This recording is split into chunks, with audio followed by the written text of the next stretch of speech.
Previously, in Episode 4 of 9/11 Crime Scene to Courtroom, NIST's Collapse Initiation Theory and Computer Modeling, a Potemkin Village, we, attorney Mick Harrison of the Lawyers Committee for 9/11 Inquiry, and myself, along with our team of experts, introduced you and our stand-in virtual grand jurors to the forensic evidence, eyewitness, and expert testimony. We provided a detailed examination of NIST's flawed Building 7 collapse theory, thermal expansion by normal office fires, leading to an improbable series of structural failures, resulting in the unprecedented, total progressive collapse of this 47-story high-rise building. We saw how NIST omitted many key structural components, any one of which would have invalidated their theory, a theory which was also disproven by the results of their own computer model. We saw how they refused to release the computer input data for fear of jeopardizing public safety.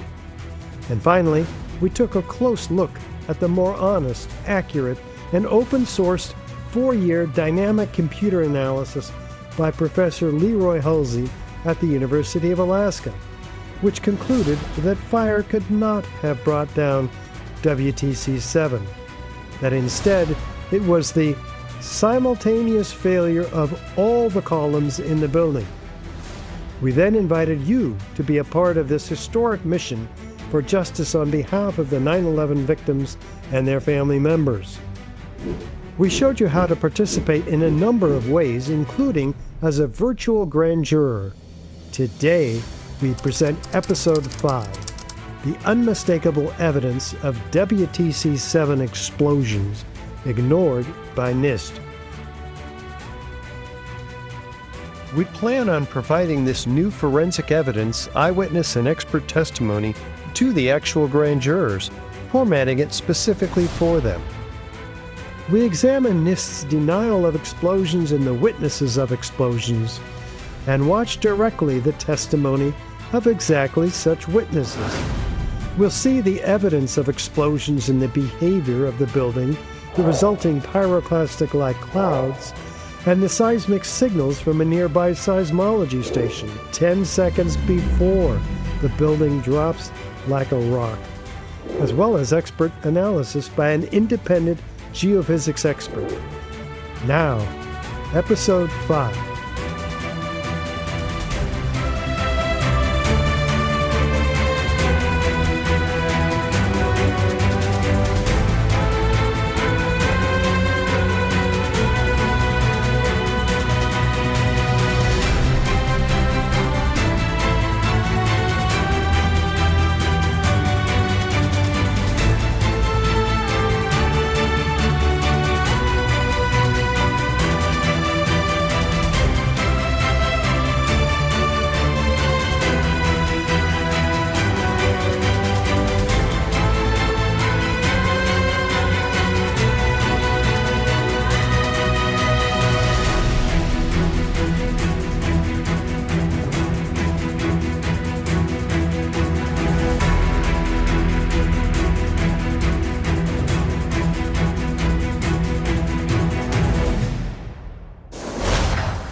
NIST is the National Institute for Standards and Technologies, which was tasked by Congress to explain the destruction of all 3 World Trade Center high-rises to the American people. NIST's core values include statements about their integrity. We are ethical, honest, independent, and provide an objective perspective. And about excellence. We apply rigor and critical thinking to achieve world-class results. Let's put their core values to the test regarding their investigation into the destruction of World Trade Center Building 7. Did NIST find residues of explosives? Well, in fact, they're fairly clear that they did not. As their FOIA, Freedom of Information Act officer Catherine S. Fletcher writes in response to our request for correction in 2007. You can do this with agencies that are less than forthcoming like this. She writes, NIST found no corroborating evidence to suggest that explosives were used. Yet, In the very same response to the 2007 RFC, she writes, NIST did not test for the presence of explosive residue. I don't imagine that they would find what they're unwilling to look for. So a note for the grand jury, as you listen to evidence and as you read evidence, if a government witness makes the assertion that they found no evidence of the use of explosives at the World Trade Center, before you take that testimony as meaningful, you should ask that witness one key question. Did you look for evidence of explosives at the World Trade Center? And you'll be learning more about that as Richard proceeds. Shyam Sunder, the project leader for the NIST report, takes some tough, pointed questions following their August 26th technical briefing. Did NIST test any WTC-7 debris for explosives or incendiary chemical residues? We judged that other hypotheses were not credible enough to justify careful investigation. Did NIST have available to it samples of dust from the WTC? And if so, did NIST examine the dust for red or gray chips? And we did not believe that the possible hypothesis that you just mentioned fell into the realm of a credible hypothesis. And of course, with any of these alternative theories that we did not consider, the most important factor was none of them had a coherent theory as to what actually happened on 9/11. NIST's repudiation of collapse hypotheses and evidence other than its own does not sit well with firefighter Erik, who has 26 years in emergency services and is the founder of Firefighters for 9/11 Truth. World Trade Center 7 is the first Type 1 concrete and steel frame high-rise that has ever collapsed due to fire. This should have been the most thorough, protected, over-analyzed, over-tested, ongoing for probably months to years to determine how did this happen. And if you have an investigation like Tower 7, you're not only going to follow the minimums, you're going to go way beyond the testing. The National Fire Protection Association, that is the body that sets the national standards for fire and explosion investigation. So they have a guidebook. It's called NFPA 921. NIST, the National Institute of Standards and Technologies, they were the ones tasked with the investigation of World Trade Center 7. So we're going to cover their frequently asked questions because they themselves admit they did not follow the NFPA 921. Specifically, they did not test for explosives. On a routine house fire, if we are investigating a routine house fire that had significant damage, nobody even has to be hurt. But at 9/11, we know the death toll, and we also know Tower 7. This is an anomaly like has never been seen. So in a house fire, we would test for an accelerant if we even suspected it. So we don't have to have overwhelming evidence of it to test for it. It's easy to test, so let's test. So now we're going to go to frequently asked question number 33. Did investigators consider the possibility that an explosion caused or contributed to the collapse of WTC-7? Here's the response. Yes, this possibility was investigated carefully. NIST concluded that blast events inside the building did not occur and found no evidence supporting the existence of blast events. In addition, no blast sounds were heard on the audio tracks of video recordings during the collapse of WTC-7 or reported by witnesses. According to calculations by the investigation team, the smallest blast capable of failing the building's critical column would have resulted in a sound level of 130 to 140 decibels. This sound level is consistent with a gunshot blast, so the point they're trying to make is it would have been really loud. And they are saying that there are no recordings. Well, this is not accurate. There are first responders that have documented testimony, that have reported explosions. It's found on the audio recordings. There's also video recordings of it. And to say that there is no evidence, it's just not true. The other thing is definition of an explosion. Although an explosion is almost always accompanied by the production of a loud noise, the noise itself is not an essential element in the definition of an explosion. It's the generation and violent escape of gases are the primary criteria for an explosion. That element that's been tested for and has been found is what's called thermite. It's an exotic accelerant.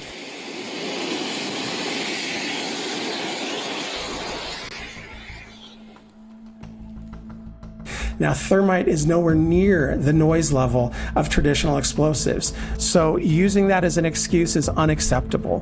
When we look at a crime, we look at what's been the modus operandi. Have people tried this before? So we have extremism.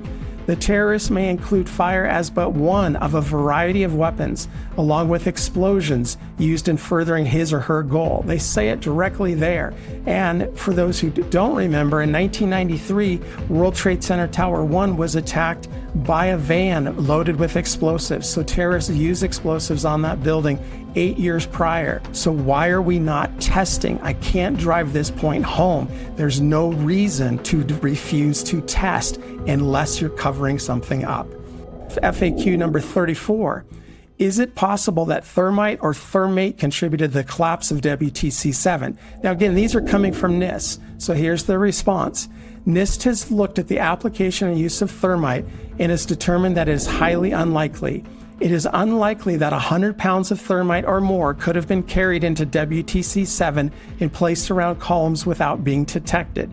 So they're saying here, because it would be hard to do, we won't test. That is insane. You just think about that. Oh, this was hard, so let's just not even test. If we did that in a house fire, we could be held for incompetence. So given the fires that were observed that day and demonstrated structural response to the fires, NIST does not believe that thermite or thermate was used to fail any column. Well, they didn't test. They're just saying they don't believe it. Analyze fuel source. So all available fuel sources should be considered and eliminated until one fuel can be identified as meeting all of the physical damage criteria. So they say to analyze the debris, the soot, the soil, air samples, everything. Now they refuse to do this. Now think about it. First time ever in history, a Type 1 concrete and steel frame high-rise has ever collapsed. Do you think that fire meets that criteria? No, it does not. Ordinary office fires have never done it.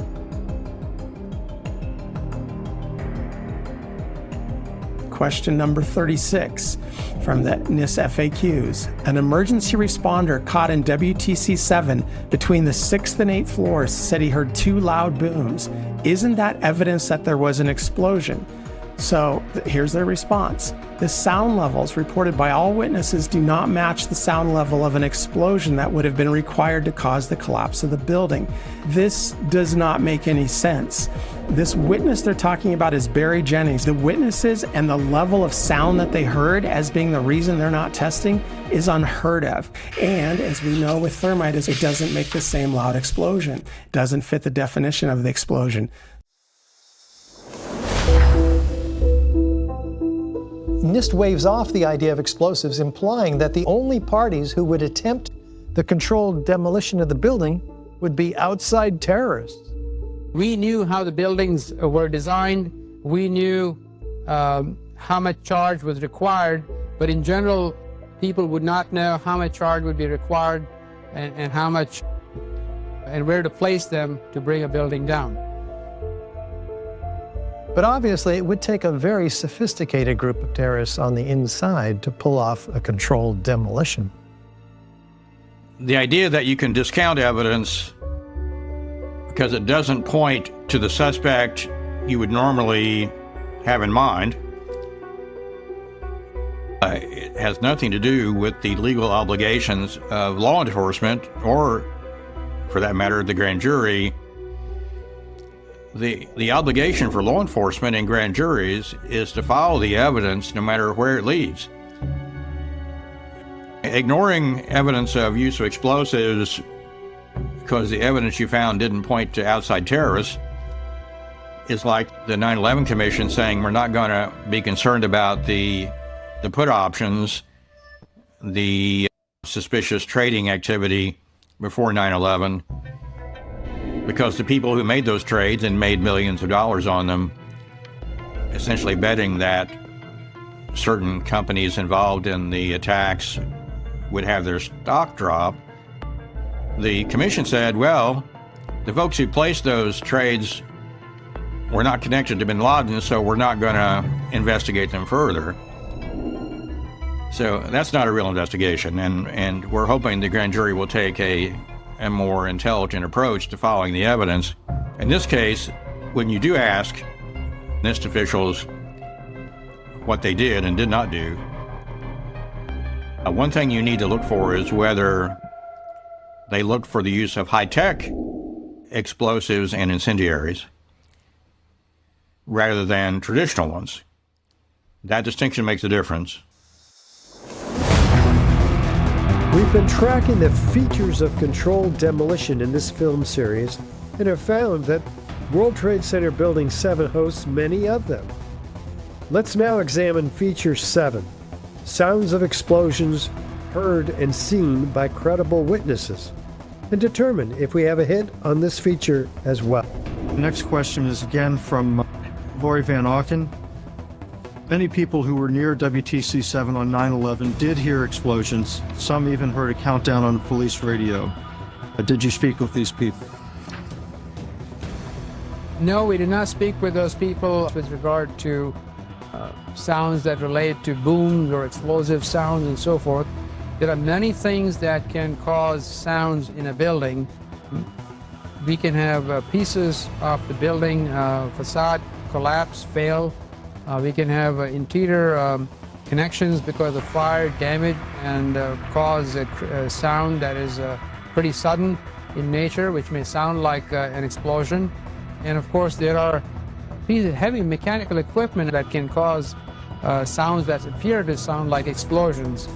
Yet his offhanded dismissal of sounds of explosions was solidly refuted 15 years ago, in this case by physics teacher David Chandler in his classic 2010 analysis, WTC 7, Sound Evidence for Explosions. In its final report on the destruction of World Trade Center Building 7, NIST, the National Institute of Standards and Technology, went out of its way to avoid investigating the use of explosives. Their sole rationale for not investigating explosive use was the supposed lack of sufficiently loud sounds. NIST computed what they claimed would be the minimum loudness of an explosion that could sever Column 79 with a single blast. Then they claimed no observers detected explosions as loud as their predictions. This size blast would have produced an incredibly loud sound that was not recorded on videos of the collapse nor reported by witnesses. On the basis of this artificial threshold of interest, they swept aside all evidence of actual explosions and concluded that no explosives contributed to the destruction of the building. We did not find any evidence that explosives were used in the collapse of Building 7. Yet there was voluminous evidence of explosions. Here's one of the guys who can tell you I'm okay, all right? Here, hold on. You want to call your mother or something? You heard explosions, like boom. We just heard one more explosion. That's about the fourth one we've heard. Craig Bartmer was a policeman who was near Building 7 as it started to come down. It was nothing I would ever imagine seeing in my life. You know, the thing started peeling in on itself, and I mean, there was an umbrella of crap 7 feet over my head that I just stared at. Somebody grabbed my shoulder and I started running, and the shit's hitting the ground behind me.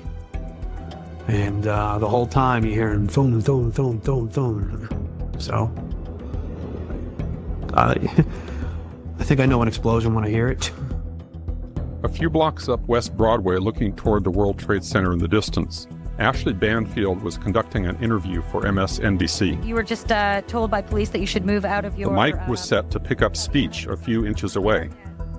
From the involuntary startle response, oh my God, we know explosions are being heard. However, listening closely, we discovered that the microphone did indeed pick up the sounds of explosions, but very faintly. Turn up the volume. Listen for a low rumble in the background. you were just told by police that you should move out of your apartment, Fabiana. You've got Carolina here. Yeah. They advised us to leave because we have... Oh my God. This time, the sound has been filtered to emphasize low frequencies. Listen for booms like a bass drum in the distance. You got told by police that you could move out of your apartment, Fabiana. You got called in at all. Oh my God. Here's a different version filtered to emphasize the mid-range sounds. The bass drum is gone. I would describe the blast sound like a train on a bumpy track. You were just told by police that you should move out of your apartment, Fabiana. Yeah. You've got Carolina here. Yeah. They advised us to leave because you have... Oh my God. Here's the original sound again. You were just told by police that you should move out of your apartment, Fabiana. Yeah. You've got Carolina here. Yeah. They advised us to leave because you have... Oh my God. Look behind us. Please pan in this way. Please be careful of your baby. This is it. Oh my God. Oh my God. Oh my God. No. No. If you didn't hear the blasts, back up, use earphones, turn up the volume, and listen again. There were 2 blasts, followed by 7 more, regularly spaced, all in 2.5 seconds. Craig Bartmer's testimony may come to mind. The whole time you hear boom, boom, boom, boom, boom. I think I know an explosion when I hear it. When we hear the sharp, regular series of sounds in the background, the building has not yet started to fall. When we hear the reporters say, "This is it," This is it. the building has not yet started to fall. The fall of the building corresponds to the crescendo in the crowd response. Here is another street scene with the building in full view. The crowd responds almost immediately as the building starts to fall. This occurs just after the reporter says, "This is it." This is it. Oh my God. Oh my God. Therefore, the blasts we heard occurred seconds before the building started to fall. NIST is being dishonest. That would have been an incredibly loud sound, and that sound was not picked up by any of the videos or witnesses that we have talked to. NIST was lying about no testimony of explosions. There was both testimony and recorded evidence of explosions. However, NIST discounted any evidence of explosions that did not exceed its artificially contrived threshold of interest. The minimum sound level of interest, as determined by NIST, was based on a blast of RDX, one of the loudest explosives available, large enough to break a major column outright with a single blast. It assumed no efforts at noise abatement, complete transmission of the sound to the outside air, no absorption or blockage of the sound along the path. And who knows if they assumed the use of an efficient cutter charge, or if they simply figured the effect of a bomb planted beside a column.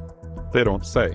Their sole reason for doing this calculation was to create a pretext to sidestep any actual investigation of explosives. Why would NIST or anyone else choose to exclude from its investigation any evidence of any explosions related to the destruction of the building? A reasonable investigator might suspect that explosions could have been used in many different ways.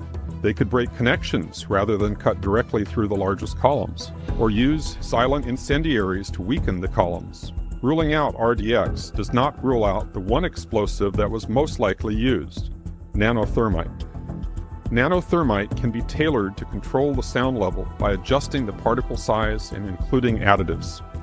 Nanothermite might be new to the public at large, but many of the scientists at NIST had expert knowledge of and experience with nanothermite. Most importantly, independent scientists have found actual remnants of nanothermite in all of the World Trade Center dust samples they have examined. Despite NIST's intimate knowledge of alternate explosives with radically different acoustic properties, they rigged their calculations to predict extremely loud sounds and then singled out sound level as the sole criterion for what constituted a credible hypothesis. On this basis, they rejected eyewitness testimony, inconvenient recordings, Boom! One more explosion. Oh my God. and cleverly sidestepped even looking for explosive residues, evidence that explosives were in fact used to bring down World Trade Center 7.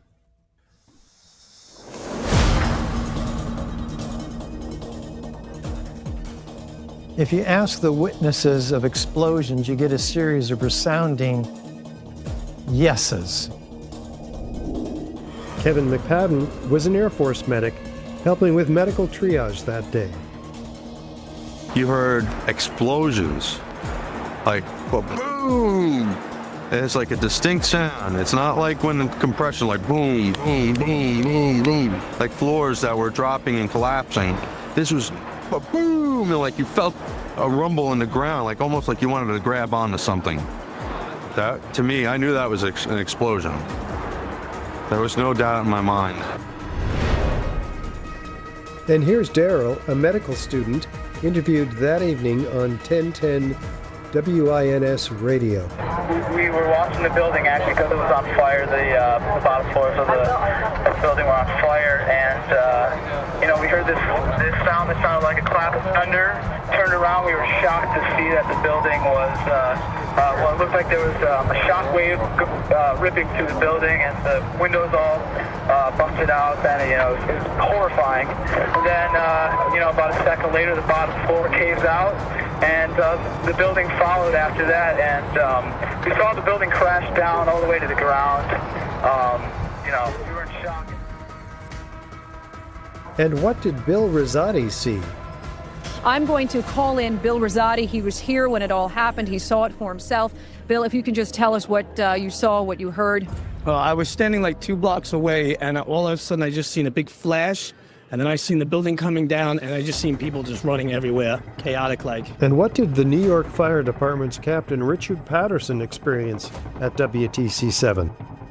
And so I thanked her and headed back towards 7 now, to the south of me, where I could see it was still very much burning. And at a distance of a couple of blocks, I was further than I was from when the North Tower went, when 7 let go as well, and was also similar with,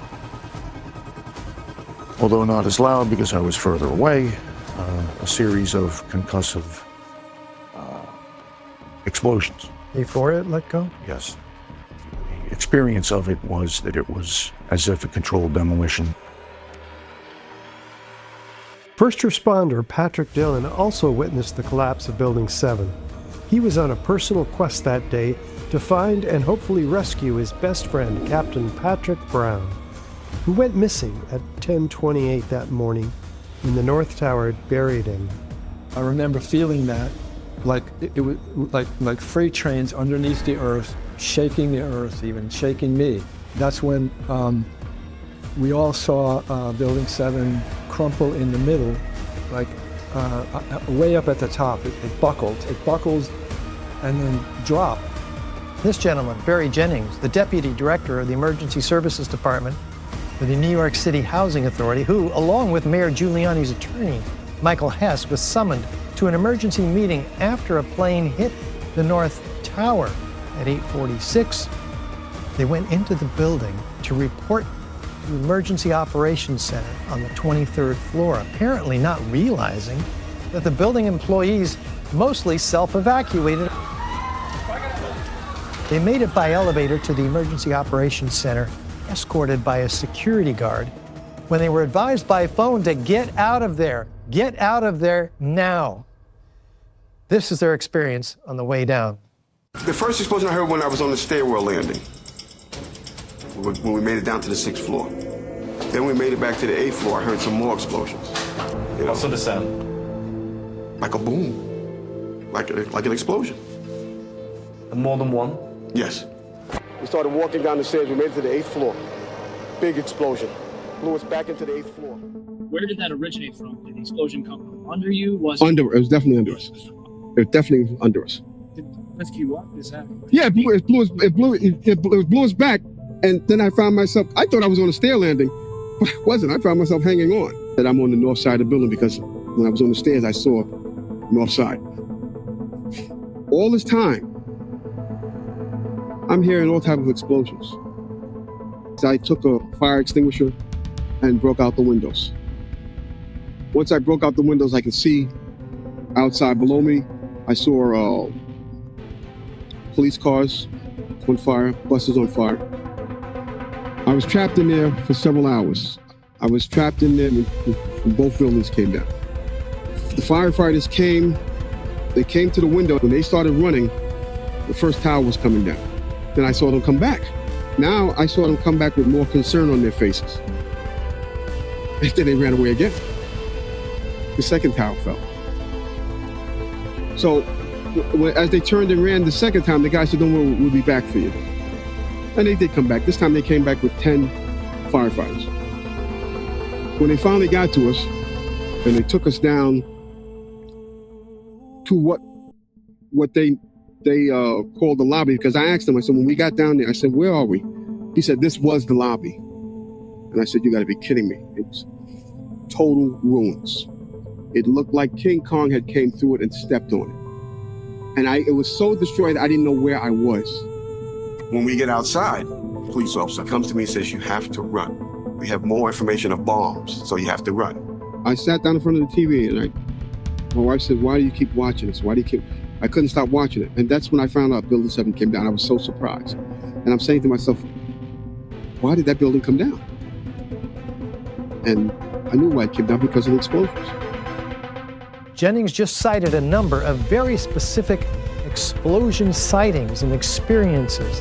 The nearby North Tower collapse didn't occur until much later, 10:28 a.m., after his experiences of explosions while being trapped in the building.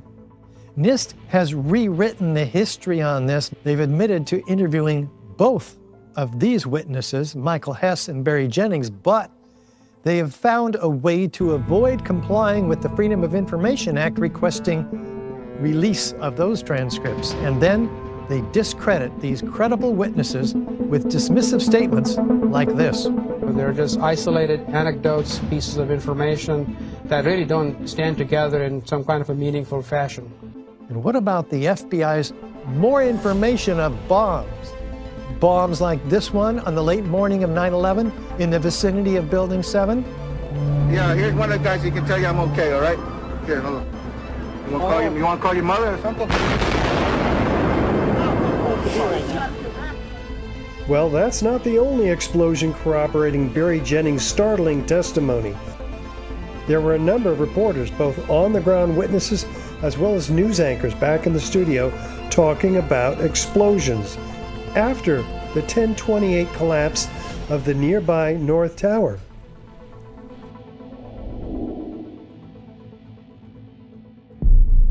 There's been a fourth explosion at the World Trade Center. Just reported. We hate to interrupt you. We've just been told a fourth explosion. Of a fourth explosion. Now in the area of the World Trade Center. Obviously, neither tower is still standing. We don't know the source of this fourth explosion. Good morning again, Pat. I am actually just across from City Hall. It's unbelievable because you hear these explosions. In fact, I just heard another one. I don't know if it was like an after effect or whatnot. It wasn't as big, obviously, as the other ones, but it still sent a tremor all the way over here, and I'm obviously on the other side of it, the World Trade Center on the other side of the city. And it's just unbelievable. And then I'm hearing another explosion, just so you know.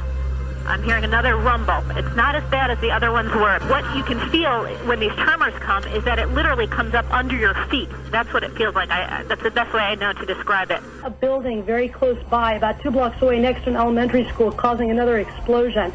So for the last few minutes, I've been watching people running from that direction. So as people are coming up the street, running from the scene of this new explosion, you can see them slipping on the ash and literally having to drag each other up the street.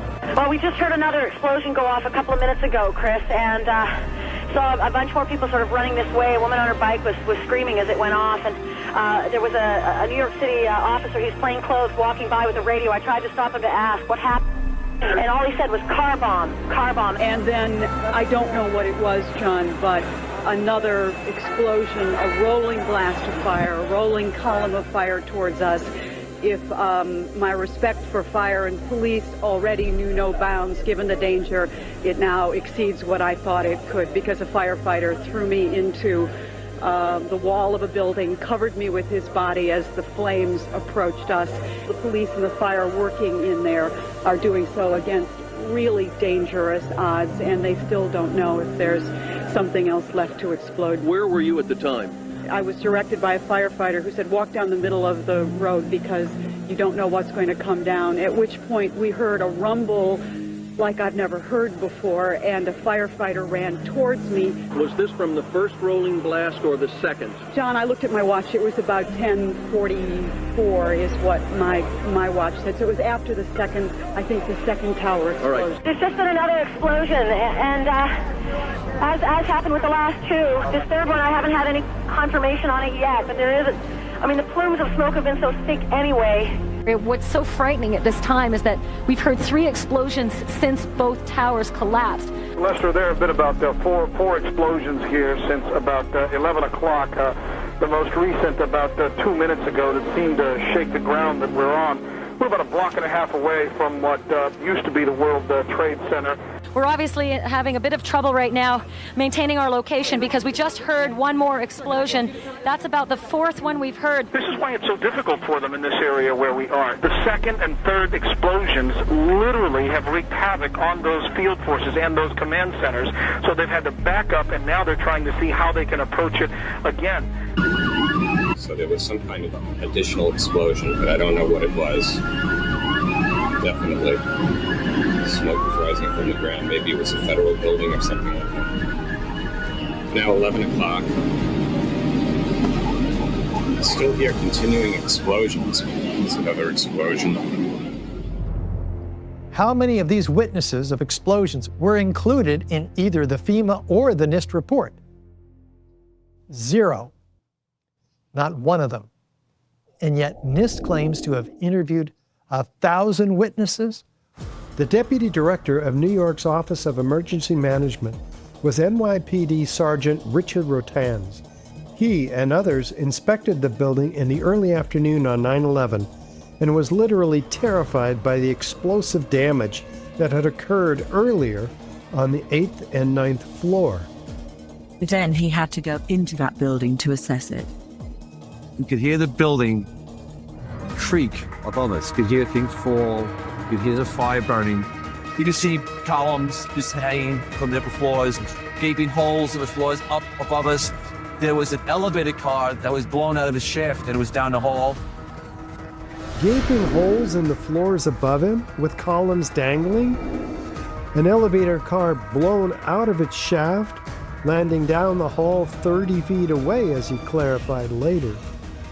What can violently force an entire elevator car out of its hoistway, leaving a giant hole in the floor, and throw it down the hall that far? Was this one of the explosions that Barry Jennings had experienced in the building on the 6th floor? So 3 quick points, Richard, on this issue of eyewitnesses. Architects and engineers in their lawsuit has documented a number of eyewitness reports of explosions at Building 7 on 9/11. In addition, you have,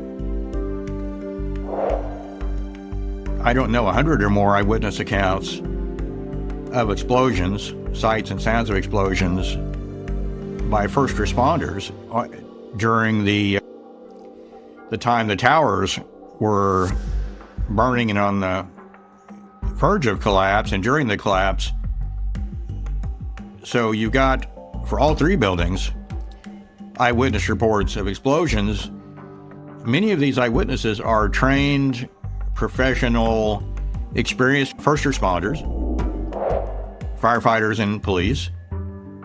And, you know, they know an explosion when they see and hear one. The last point I will make on this is I did represent David Cole in another Freedom of Information Act case. And David sought all the interviews that NIST had at the Trade Center for 9/11, including regarding Building 7. And there was a key interview that we almost obtained in that case, but the reason we didn't is for privacy, because this was an official of a corporation who was a tenant at the Trade Center. And the court did something unusual that allowed NIST to keep this interview secret. What that was is the court allowed NIST, after we had sued them, to have the head of NIST issue a new declaration regarding this particular interview, and the court then allowed that as a statutory defense, even though it was after the fact, which is to say the defense didn't exist at the time we sued. So that is highly unusual. I'll let you draw your own conclusions.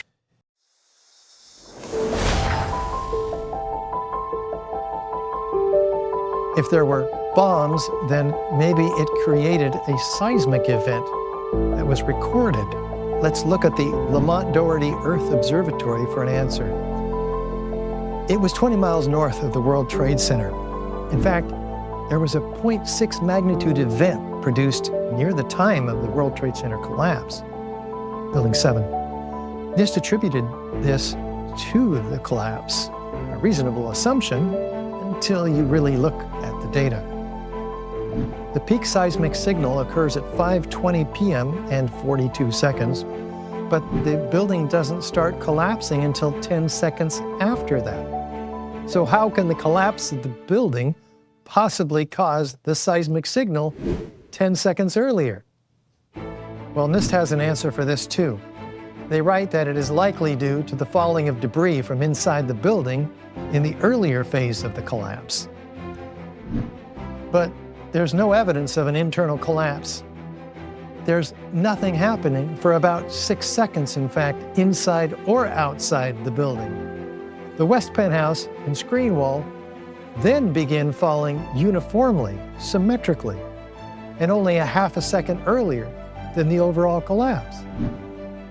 Applied geophysics expert Andre Rousseau, author of more than 50 published peer-reviewed papers on progressive mechanical waves in geology, points out, "It is as a professional that I dispute the view of NIST, the National Institute of Standards and Technology, that seismic signals recorded 34 kilometers from Manhattan during the destruction of Towers 1, 2, and 7 are attributed to a substantial amount of debris hitting the ground, or a succession of the building's floors collapsing.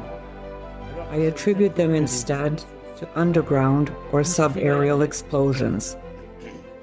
My opinion follows my analysis of seismograms published by the Lamont Doherty Earth Observatory of Columbia University, located 34 kilometers from Manhattan."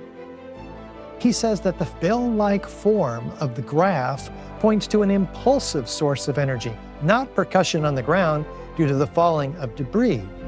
It would be interesting to have an examination of any expert that NIST relies on the seismic evidence. Dr. Rousseau, his evidence is being submitted to the grand jury, and the grand jury may want to consider determining whether NIST actually has a seismic expert willing to put their name on NIST conclusions. I suspect that conclusion was drawn by an author of the report who would not have the expertise to testify in this area of seismology.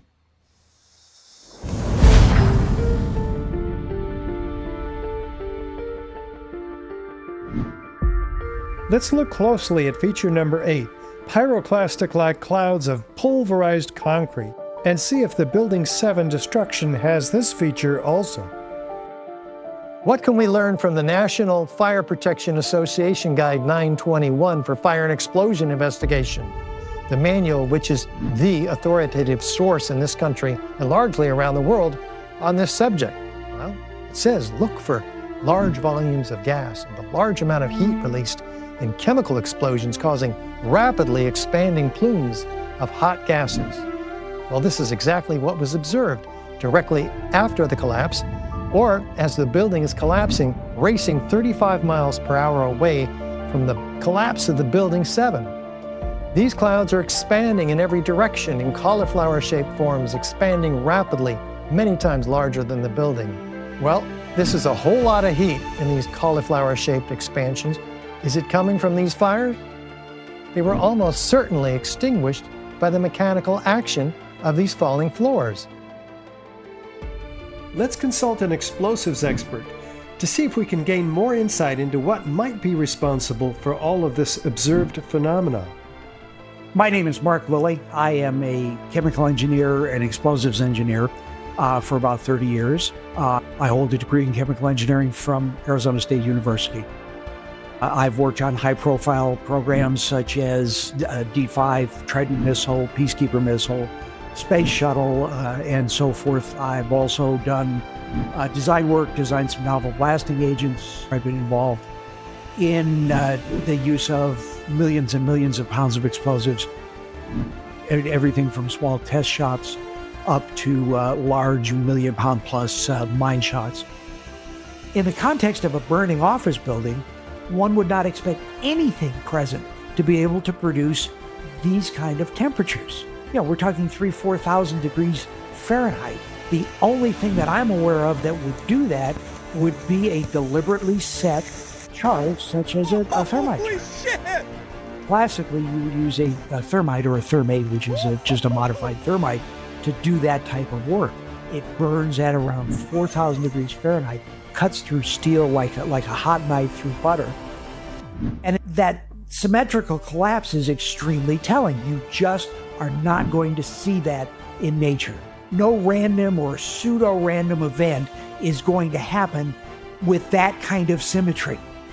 It's just highly improbable, 1,000,000 to 1 or more odds that a building like that would fall straight down vertically.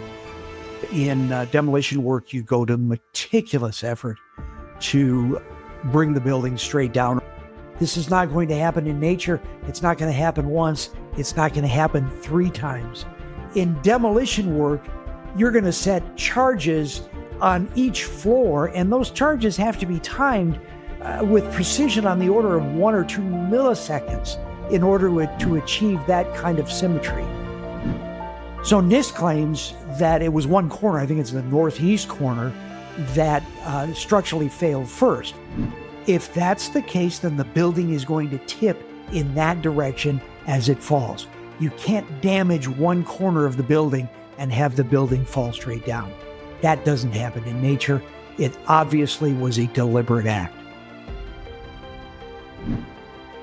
I'm not a demolition expert, but I have supplied explosives to those guys. And I've been able to go out and participate in some of their shots. And I've seen them take down, very large steel structures. And it would take a tremendous amount of explosive set, first of all, in the center column area, and then also at the outer wall. And it would have taken tons, literally tons of explosives to do the kind of damage you needed to weaken the structure enough to fall in the manner we saw it fall. In talking to people fairly shortly after the 9/11 incidents occurred, I spoke with EOD people, that's explosive ordnance disposal, various demolition experts and so forth during the course of my normal business. And they all agreed, yeah, that's exactly what it looks like. It looks like a demolition. So all of the hands-on folks that I spoke with were of the same opinion that this was some purposeful demolition act. The explosive evidence we've been exploring in this episode has yet another surprising twist: foreknowledge. If Building 7 was indeed a planned implosion, then of course many people would know about it ahead of time. And they did. In our next episode, we'll look at numerous examples of advanced knowledge of the destruction. We'll also expose the massive illegal destruction of the evidence in this crime scene. It's all coming up in the next episode of 9/11 Crime Scene to Courtroom. Of course, with astute legal commentary from Mick Harrison with the Lawyers Committee for 9/11 Inquiry. So don't miss episode 6, the alarming foreknowledge and illegal destruction of evidence at World Trade Center 7.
We want to hear from you. We don't want you to just watch 9/11 Crime Scene to Courtroom. We're inviting you to serve as virtual grand jurors during each episode. And we're encouraging you to judge the evidence as if you were yourself a grand juror. And you can provide us your individual assessment of the veracity of the evidence and the eyewitness testimony. And give us your feedback on our website, 911crimescenetocourtroom.org, or simpler, 911c2c.org. We can incorporate changes and improvements provided by you in the upcoming series. Then join us for an online conference call immediately following the release of each episode. Don't worry, we'll remind you when you add your email to the C2C release reminder list. Here's more that you can do on the 911c2c.org website. Share evidence and investigative strategies with our team. Suggest potential witnesses for the grand jurors to question. Put potential witnesses and whistleblowers in contact with our team. And of course, donate to the 9/11 C2C effort. Actually, these initial C2C episodes are more of a beginning than an end. Until 9/11 transparency and accountability are achieved, our investigation will be ongoing. It's all on the website, 911crimescenetocourtroom.org, or simpler, again, 911c2c.org.